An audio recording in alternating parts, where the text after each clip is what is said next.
Bleary and weak, I struggle to open my eyes. The room blurs, just the faint shapes of legs, a bed, tubes snaking around me. A scratchy paper gown clings to my body. Panic starts to rise. A stupid hospital bracelet, probably with my name on it, mocks me from my wrist. If I'm here, why can't I remember? Where's my family? My heart pounds a frantic rhythm, echoing in my ears. Hospitals are safe places, right? But my mind, it's a terrifying blank. A sliver of logic cuts through the panic. Maybe my wallet holds the answer. If I have it, then this flimsy hospital bracelet, like the kind they write your name on, must have my info. No need to freak out. My heartbeat stutters, then slows. Vision swims into a little more focus. With a Herculean effort, I try to raise my arm, check the stupid bracelet. The movement feels like dragging a sack of bricks.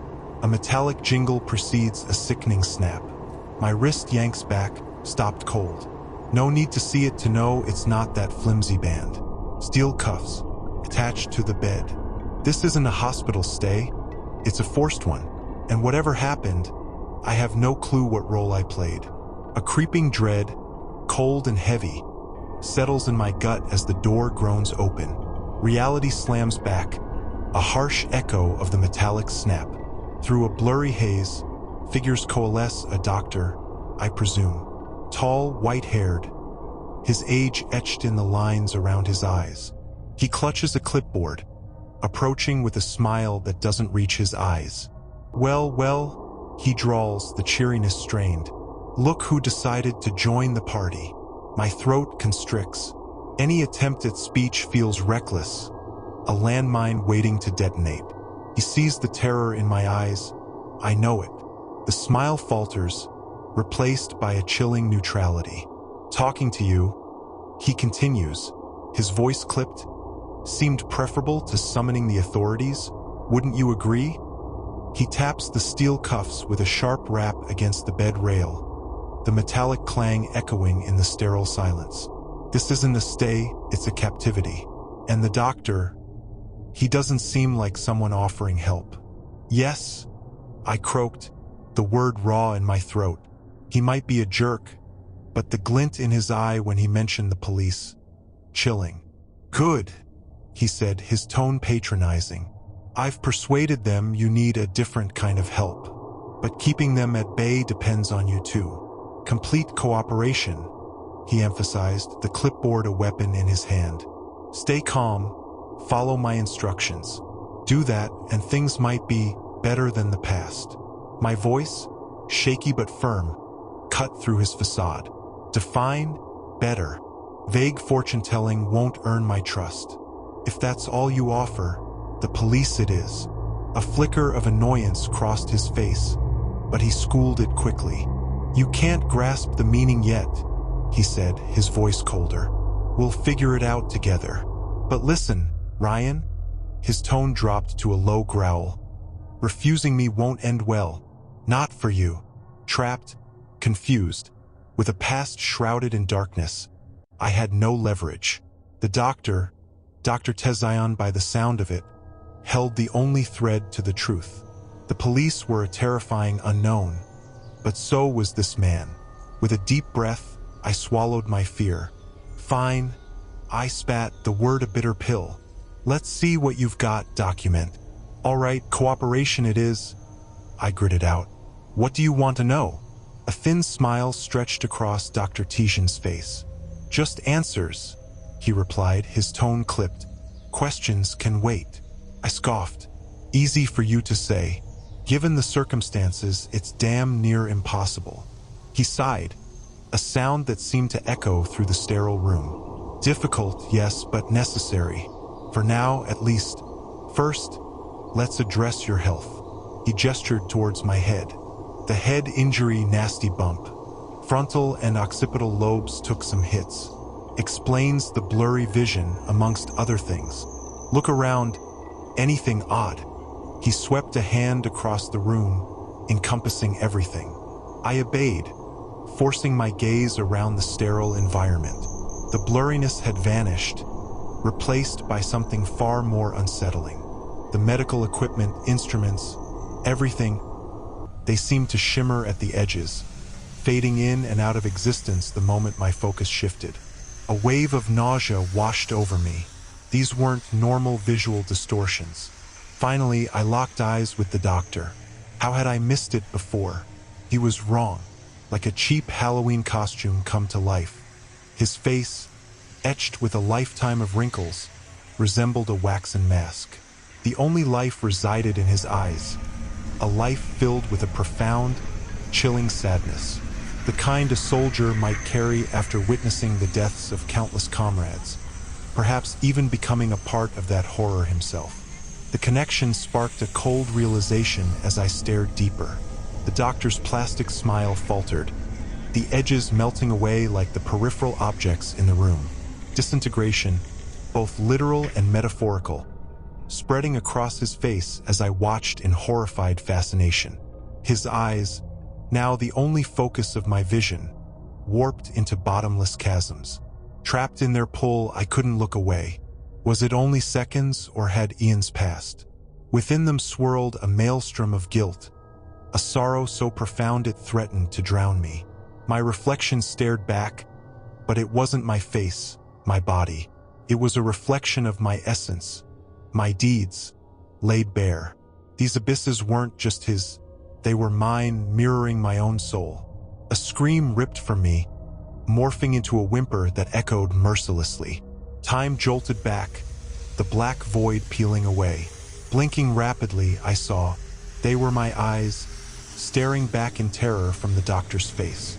The scream escalated into a deafening roar, a primal plea for silence that went unanswered. Then, a new sound joined the cacophony, a metallic screech, the shattering of glass. The sounds melded into a horrific symphony of despair. It was then I realized the raw, animalistic screams tearing from my throat were my own. Exhaustion eventually overcame the desperate need to silence myself, and the screams subsided into choked sobs. Reality slammed back in a brutal wave. My vision cleared, and I looked down. My hands were no longer human. Gashed flesh hung in strips, revealing bone beneath. My hospital gown was a macabre tapestry of blood, bone shards, and viscera. The stench hit me like a physical blow. My own body became a grotesque parody, an animal butchered beyond recognition. A horrifying moan escaped my lips, morphing into a scream as the pain erupted. It wasn't a searing fire, not at first. It was a dull ache that blossomed into a relentless sledgehammer attack, pulverizing my wrist with each agonizing beat. Then silence. I opened my eyes, a question forming on my lips, but the doctor's voice washed over me before I could speak. "Look around, Ryan. Is anything abnormal?" The pain was gone, just gone, disappeared as abruptly as it arrived.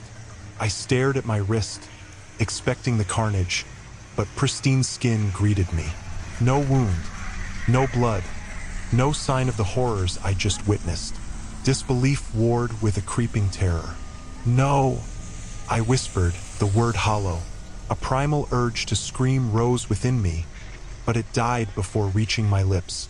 My gaze locked on the doctor, a cold certainty replacing the terror. This wasn't real. None of it was. "There we go," he said, a hint of amusement in his voice.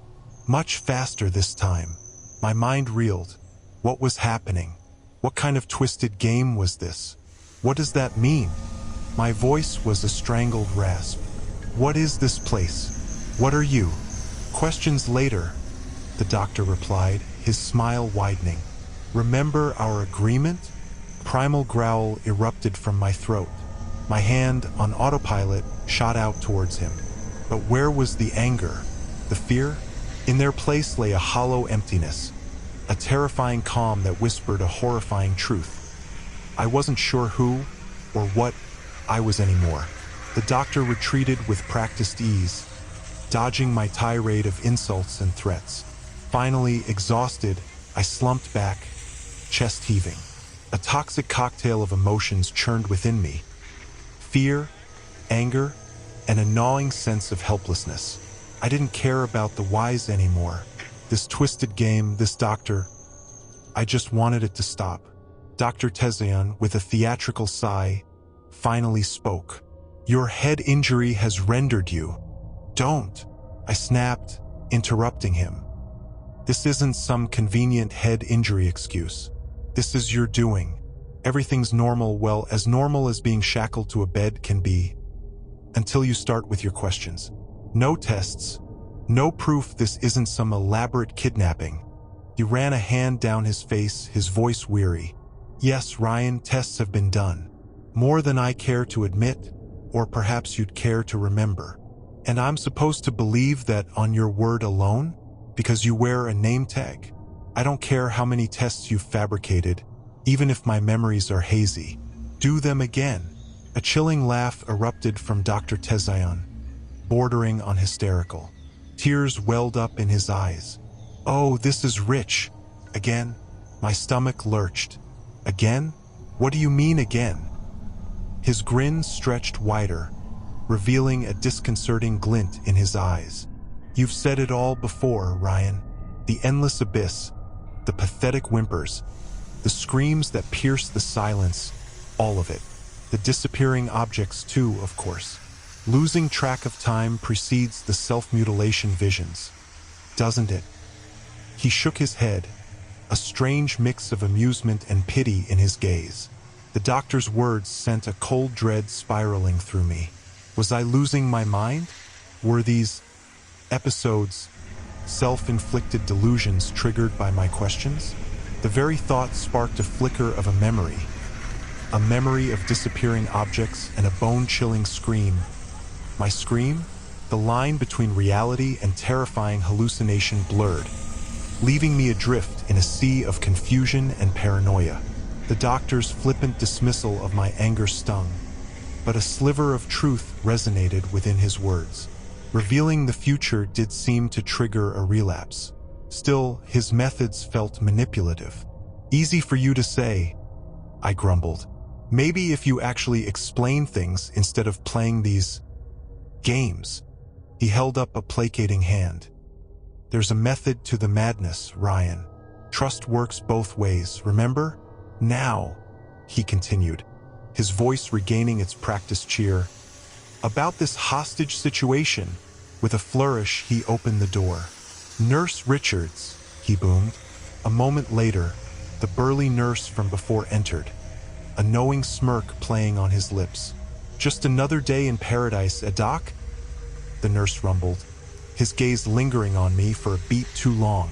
More or less, Ben, the doctor replied, a hint of something akin to tension flashing in his eyes before he plastered on a smile. Ryan here seems to be under the impression we've kidnapped him. The nurse's chuckle echoed in the sterile room. Seems a tad dramatic for a Tuesday, wouldn't you say? He winked at me before exiting, leaving the door ajar. The weight of their shared amusement pressed down on me. Disappointment warred with a flicker of suspicion. Was it all a carefully orchestrated act? I opened my mouth to voice my concerns, but the doctor cut me off, his voice regaining its professional edge. Let's move on, shall we? As I said, the first hurdle is the hardest. You've cleared that. Now, while your memory may be fragmented, do you recall anything about an accident? The metallic tang of blood filled my mouth, fleeting but potent. Mine, but also not mine, I mumbled, the memory twisting and blurring. It's hard to explain. Whose screams were they, Ryan? The doctor pressed gently. Me, I think, but it felt detached, like I was watching a stranger. A wave of nausea washed over me, the taste returning, stronger this time. It was the acrid bite of cheap liquor mixed with burnt rubber. Tell me about the road, Ryan. Where were you driving? Interstate 15.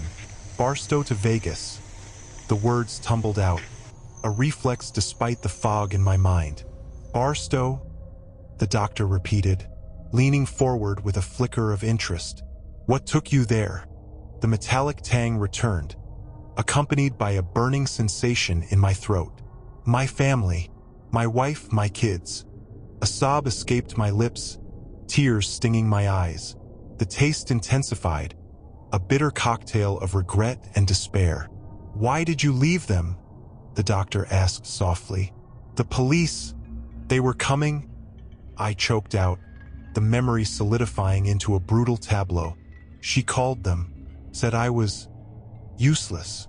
My voice cracked, morphing into a broken whimper. "Who called them?" "Amy, my wife. We were fighting," she said. Shame coiled in my gut, tightening with each ragged breath. She said I was a drunk, that I wasn't good for them. Disjointed images flickered before my eyes. A fight in the kitchen, my wife's tear-streaked face contorted in anger, the innocent laughter of my children filtering through the window. "We had to get them outside," I managed, the words tumbling out like stones from a collapsing wall. "She didn't want them to hear." "Why were you fighting?" The question hung in the air, a stark reminder of my failings. I was drunk again, couldn't think straight, just wanted to see them. Shame morphed into a suffocating despair. The doctor's voice seemed to fade as the sterile room dissolved, replaced by the familiar warmth of my own home. The argument escalated, fueled by the bitter tang of alcohol and years of unspoken resentment. My wife's voice echoed in the room, laced with a weary anger. 7 years, Ryan. Not one day sober. You haven't seen your kids since they were babies. The police, Ryan. I swear." The memory fragmented, a chaotic jumble of accusations, the metallic taste growing metallic, acrid, a desperate scramble for control, a gunshot that ripped through the silence, the horrified screams of my children. The doctor's voice, distant yet insistent, pulled me back from the abyss. "Last question, Ryan. What is this place?"